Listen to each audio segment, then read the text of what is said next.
Move on to transfer topics now. There's been a pretty big one doing the rounds over the weekend, really. And it kind of comes under what you've spoken about recently in terms of contracts and stuff like that. They kind of marry up together because Fabrizio Romano reported that Real Madrid were monitoring the situation revolving around Trent Alexander-Arnold. And that is in large part due to the fact he's out of contract in 2025, really. And we've spoken about contracts in recent weeks, of course we have. And I think it's fair to say, we know about Michael Edwards being back in situ now, and we know about the soon-to-be sporting director Richard Hughes, but it does feel like these rumblings are happening because there isn't new contracts on the table for them, and this type of story shouldn't come as a surprise because when you've got somebody of the calibre and the ilk of Trent, and he is out of contract in nigh on 12 months, it does bring it all into sharper focus ever so slightly. The clubs of the manner and the calibre of Real Madrid will be sniffing around these types of situations. I mean, Trent says Real Madrid are signing as you could imagine, really. If you look at what they've been doing over the last few years, of the side they've been assembling, the players they've been buying,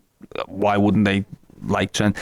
I think that's that urgent. I mean, it's on the agenda here. Urgent. That's it now, isn't it? It's become, and the longer it goes on, of course, it leaves the room for these kind of things. And if it was to be a case, I don't think it will be, and I don't think it is. But if it was to be a case of Trent saying, I'm not signing a new contract, then this is the summer that you're going to have to do something about it. I don't think it's the same as necessarily as Salah or in the past, Firmino or players like that, where you go, do you know what? I think we can let them leave on a free. I think Trent, the age of him and the sort of the value that he would have, I think you'd have to sell him if he didn't want to sign a contract. But having said that, I think he will sign a contract. I think now that the people are in place, you can sort of understand why it's been allowed to get to this stage a little bit. I'd still rather it didn't, but you can sort of understand if you haven't got the hierarchy in place. And obviously, there's obviously been some doubts about the manager, which have come to fruition now. Now that you've got the people in place and that partnership in particular, like you mentioned of Michael Edwards, Richard Hughes, you would expect the phone to be ringing, really. I would expect Tyler to be picking up his phone and getting an offer from Liverpool. And I think, why you couldn't say,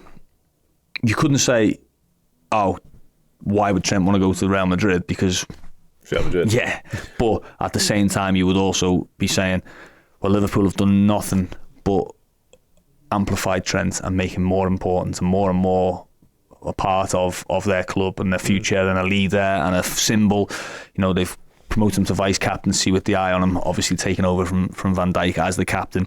He's the central hub, really, tactically, of the team, hasn't he? Or he has been.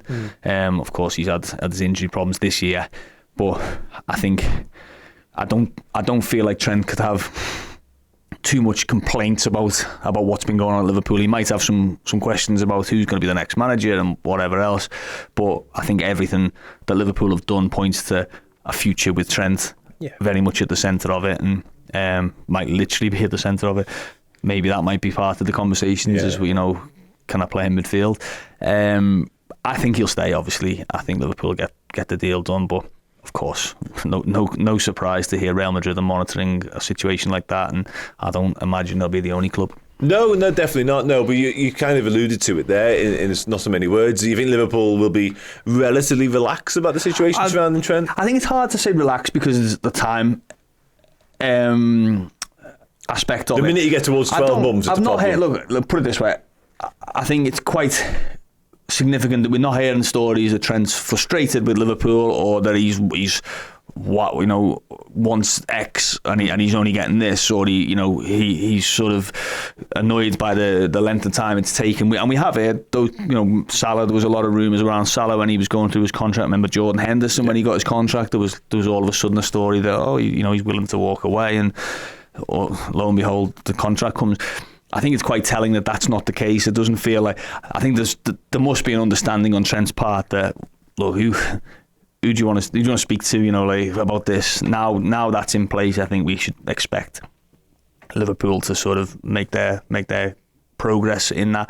And let's not forget, we're talking about, it's unusual it gets to this stage, but Salah got to, I think it was the 1st of June, I think he signed his contract. It might have been even the 1st of July of the last year of his contract. So, it doesn't have to be sorted by the end of the season. It doesn't have to be sorted by the transfer window. As long as it's getting sorted, I think you can be okay about it. I think it will be sorted. I think by the time the summer comes, I think Trent will have signed a contract and stay in Liverpool. Okay, hopefully, yeah. It's definitely not unheard of to rumble on to this sort of stage within the final bit of his deal. Talk of sort of talismanic figures at Liverpool. You mentioned it there, Virgil van Dijk and Salah. I mean, you don't really get much more talismanic. And that's sort of, again, it highlights the urgency of the situation, because we're not just talking about three run-of-the-mill, not that any Liverpool footballers are run-of-the-mill, but they're not just three normal footballers. There's Virgil van Dijk, Mohamed Salah, Trent Alexander-Arnold. But on Van Dijk and Salah, those situations don't feel quite as cut and dried to me as I felt. I mean, Van Dijk's come out recently and said he's more than happy to stay. He's just been named captain. You mentioned vice captaincy for Trent, but it doesn't feel as simple. I don't know. I don't see an issue with Van Dijk. I think you can make I don't know, the length of the contract will be obviously different to Trent. You know, I would imagine Trent will be signing a 4 or 5 year deal. I don't expect Van Dijk to get that at 32, 33 in the summer, is he? Yeah. But I think you can be safe to say, if you had Van Dijk if you had the 2 on to his deal, I think you could be safe in the assumption that Van Dijk will still be useful, more than useful in the last year of that contract. You know, even just for his aerial ability and his leadership, and you know, he's still an elite centre back now. I don't see any reason why he won't be. You know, he plays a lot of games. He's had one muscle injury, and obviously an impact injury in his Liverpool career. Other than that, he's played, and he's plays now. I think he's played 90 minutes of every league game this season, bar the red card. So he's not missed a game, not missed anything through injury, and so I think that feeds into him being worth a new contract. I think Salah's obviously different in the sense of, I think there's a greater market for him potentially. There's greater risk of interest from elsewhere, and an offer that might be sort of worth considering. Obviously, I think he's another one. Really, his fitness record's unbelievable, but then you start seeing he gets a couple of muscle injuries. Does that tip the balance in the, you know? Is that going to be a more regular thing? We saw it with a few players. Firmino would be an example of that, as he got to Firmino was indestructible for a few years, and then all of a sudden he got niggle, and he missed a few games every season. I don't personally think Salah will be that, but I think that makes it a little bit more difficult. And of course the figures probably as well around Salah. I mean, he was the most expensive player or contract in Liverpool's history last time he signed.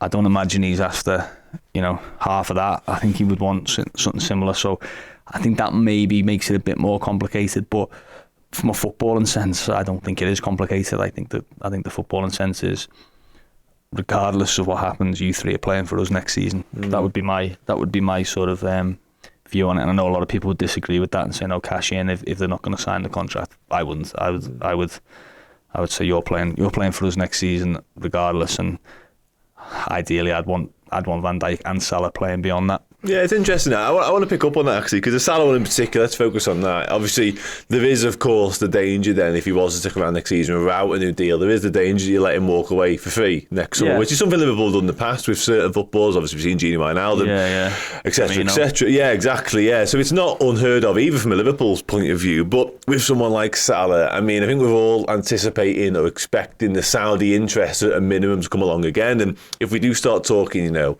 crazy figures like a 150, do you think there is a world whereby FSG, Liverpool, do turn that money down?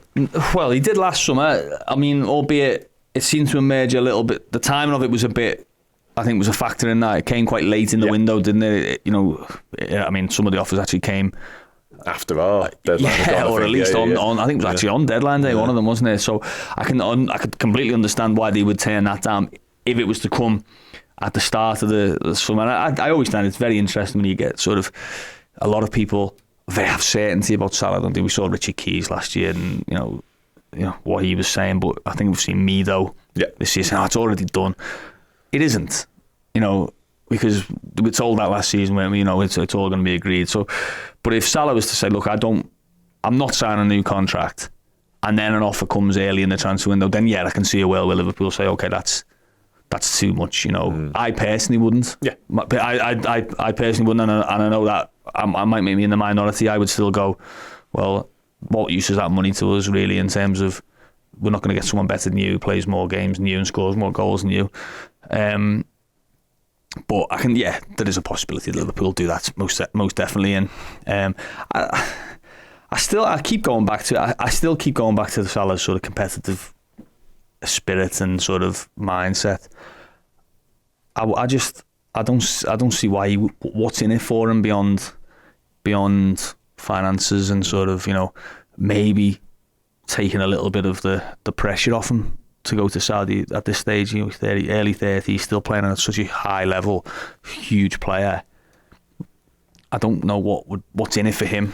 No, that's a good point. It doesn't smack of somebody who wants less pressure, does he? Either. No. So I get that entirely. I guess, to spin it another way, not so much from his point of view, but from a Saudi Pro League point of view, it's clear to see why they'd be move heaven and earth to get him. Yeah, and there's obviously the talk about De Bruyne, isn't there? There's another one. I mean, they would be two massively symbolic signings in terms of we're basically taking the Premier League's two best players. Yeah. If you're doing that, we've already got Cristiano Ronaldo and Neymar and another. But it makes more sense for the Saudi Pro League certainly than it would for Salah. I would have a lot of sort of. It would be an underwhelming way for Salah to leave Liverpool. Would be my sort of thing of really, not that it would diminish anything that he ever did for the club, but it would be one of them that I don't know. I'd feel he'd jump too soon. Would be my thing. I'd be like, you had 4 or 5 more years there. You could have won 2 more Champions Leagues, 2 more Premier Leagues. You could have gone on to another European club, and I think Liverpool fans would go, okay, fair enough.